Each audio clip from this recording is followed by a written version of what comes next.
What's the meaning of cattle plague?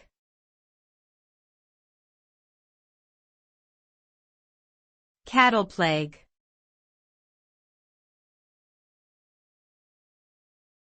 Cattle plague.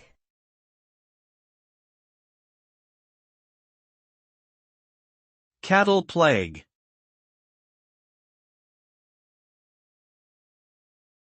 Cattle plague.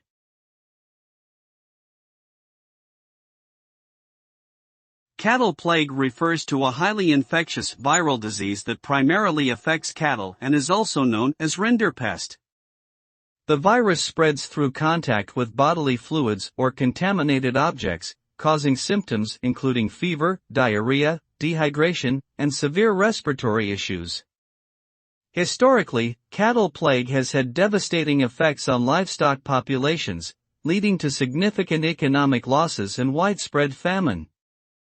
However, it has been eradicated globally through vaccination efforts, with the last known case occurring in 2001. Today, vigilance against potential outbreaks remains crucial to prevent any potential resurgence of this destructive disease.